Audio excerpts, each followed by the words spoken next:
This is the Dan Gemus Real Estate Show. Heard every Saturday and Sunday from noon to 1 p.m. right here on AM800. Thank you for doing a good job as always. Now back to the show with broker owner and host Dan Gemus. And Cassie Baggio in studio with me as well today and having a great hour with you till 1 o'clock today. And every Saturday and Sunday from noon to 1 here on AM800. We'll be broadcasting live from from downtown Amherstburg for Amherstburg Rib Fest next Saturday and Sunday. The Rib Fest starts on Friday from 11 a.m. to 11 p.m. on Friday and Saturday, and 11 a.m. to 7 p.m. on Father's Day Sunday. So make sure you come out and see us. We'll be out there all weekend long. I love that when we're outside and we see people, but I'm terrible because I'll squirrel because I'll see people I know and I'll be like, hi, oh, I'm so sorry. I'm still on the show. Yeah, I'm so sorry. But I can't wait. It'll be awesome. Yeah. We're looking forward to it. Yeah. So it's time for our landlord tip of the week. Patrice Surette, owner of Goldmar Property Management, on the phone with us. Hey, Patrice, how are you? Good. How are you guys? Fantastic. Thank you so much. Beautiful day out there. I know. I'm outside, so I was going to say, speaking of being outside. Yeah, see? Nice. Yeah. Oh, there you go. We'll be outside next wind. weekend. Yeah. Yes, that's all right. It's all good. So what's our topic today? I thought we'd just touch base about cleaning, right? So some cleaning, we love cleaning. for, right? Don't we all? Like a move-out clean, what we could expect from a tenant on a move-out, in relation to what we would do as an owner. And then just what the expectation of a tenant is of an owner or a property manager, right, when they're moving into a property, Sure. right? Let's go through it, yeah. Yeah, so what I would the most important thing is, would you move in like that, right? So if you're looking at your property, you're like, it's okay, right? But would you or have your child move in like that? Is the toilet clean? Is the fridge clean? Is the stove clean? Whatever you're going to give a tenant as far as the condition of their unit really sets the tone of what that tenancy is going to look like, right? If you show pride in your unit, right, just like if you're selling it, they're cleaner, that smells good. So you want to make sure you present it to them in the best possible condition, right? And yes, it's going to take some time. Same on the move out, we're going to be disappointed. I mean, set yourself up. Chances are you're going to have to do some work no matter how long the tenant's been there. They could clean it, but it shouldn't be the same level, right? It's probably still going to need another clean before a new tenant would move in. So just kind of expect it. Not everyone's going to leave it perfectly clean. You should definitely check them. You definitely want to go in and have a look around before you advertise it and start showing it, because there'd be nothing worse. You're doing a showing, people are really interested. You open the bathroom and, the toilet lid's up and, not clean, let's say, right? Like at the end of the day, if you have to, just spend a couple $100 between tenants and get it cleaned. Get it? 100%, right? But you should definitely check it. Do it if you want to not spend the money, just do it yourself, but make it smell good, make it look good. So when people are coming in, you're setting that tone, right? That this is you're proud of your unit. It justifies the price you're asking. And therefore people will buy into that, right? If you go in, it smells bad. And a lot of people are a little leery too when you say, oh, don't worry, we'll clean it before you move in. Don't worry, right? Will you? Right? Or, right. So it's best to do it right at the beginning. Take your pictures when it's clean. Do it before you start showing it so it shows its best, smells its best. If you show it a lot in the winter, we find a lot of times we have to go back and do a final just because, muddy boots and there's just people in there. You want to, just freshen up one more time. If it sits empty for a long time, it doesn't hurt to have one more clean just to make it smell good, things like that. So it's worth the investment. Again, it sets the tone, and when they're moving in, you're going to do an inspection with them, like we've talked about on other shows, is doing that move-in inspection, and part of that would be noting clean, right? The fridge is clean, the stove is clean. Take pictures of it.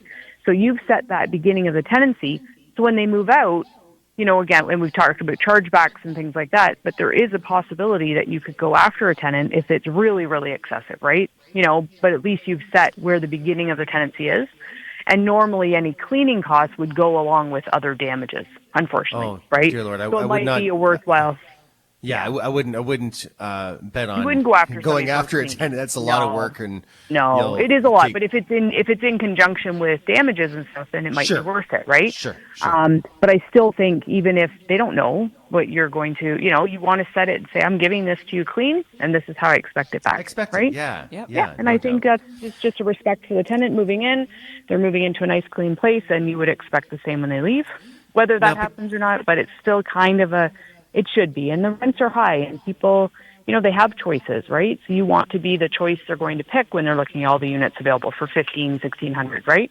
You are in competition, for sure. 100%. For those good tenants, you're absolutely in competition. So the better your place presents, which includes the smell, and the visuals, of course, it's just going to make you stand out a little bit, I think, in the market. So, and it's good for your house, right? It's good for wear and tear and, just maintaining. For sure. How often do you find landlords needing to paint after a tenant has left? Typically a paint job will last 10 years, they say, a life expectancy of a paint job. Now, are people going to hang their pictures? Yes, it's their home, right? Sure. We try and, encourage them, obviously, to use regular picture hanging hooks and not the big screws. It's unfortunate a lot of times because, paint fades over time and you try and do a color match, they never match. So you can't really do a lot of touch-ups. We end up doing a wall here or a wall there. But I would say a whole entire paint job, not too often, right?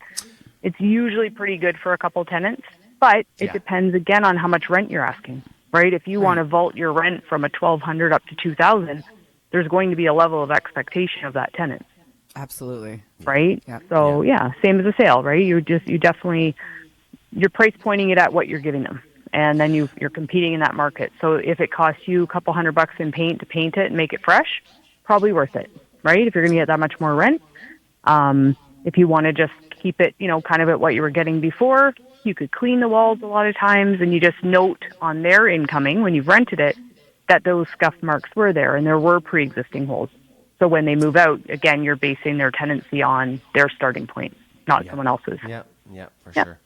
Now, I ask you every single month, Patrice, but what are you seeing right there in the marketplace, in the last month or so?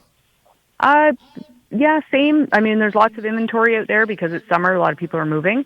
A lot less students, for sure. Like there's an impact of those international student decline. The recruitment numbers have gone down, so we're not seeing those big groups of students, for sure. Rents are still, I don't even think they're going up, they're holding, right? And then they're sitting a little bit longer just because there's a lot of inventory. So some of the rents are coming down a little bit, or some owners are being a little strategic in maybe some concessions or some sort of, discount, maybe a moving expense, right? Where they'll help them pay for their hookups for their internet, Wi-Fi, whatever. Maybe a moving truck, we don't designate, but we just give them a certain amount to take off. Just to make them stand out of the crowd. If there's a 2-bedroom at $1,600 and there's 30 other ones, just gives you a little bit of an edge, right? So what are you seeing right now for average rents? Average rents, we just had a bachelor, $1,275. $1,275 for a bachelor. Yeah. It was nice building, all inclusive. $1,250 another one. 1-bedrooms are probably average $1,450, I would say, and that's plus hydro. And then the 2s go anywhere up from that, right? So we got 15, 16, 1,700. Wow. Yeah. Wow, and then 3s go up. So houses, right? 2-bedroom house that we used to be 1,700, 1,800 are now minimum 2,000 for just a 2-bedroom. And if you get that 3rd bedroom, we're up into 23, 24, and depending on area. Wow. It's hard to believe, for sure. I know. It's hard to believe. Yeah. And it's difficult to, obtain that rent afterwards to put a down payment on a house, right? That's like once you're in it, sometimes you're paying $2,000 a month. Like how do you hard to save up? How do you save up? And it's difficult for sure. Oh my goodness. From a landlord tenant board standpoint, we're still seeing delays. So we're getting hearings that seem relatively better. 4 months away, we'll get a hearing date. But what's delayed now is we're actually getting the hearing. We have the hearing, and we don't get the order. And the order's not written for months later. And we there's still nothing you can do. That's what we need is to go to the sheriff is the order. So we're finding there's a big delay in getting those orders issued. Almost back to, the original. We won't even speak of it. That's just the really bad times. So I don't understand because we're having the hearings. But again, you have the hearing booked 4 months from now, but there's 30 of you and half of you get adjourned to another date. So, it's not good. Now, Patrice, you guys have a lot of units. You're managing a lot of units, and you've had to deal with the sheriff quite a few times over the years. How often, because the sheriff has to go to the property and leave a notice on the window or on the door, correct? Yep. And they have, 10 days notice 7. or so, give or take? 7 days. How often, once they get to that 7th day, are the tenants still in that property when the sheriff shows up? 80%. That many?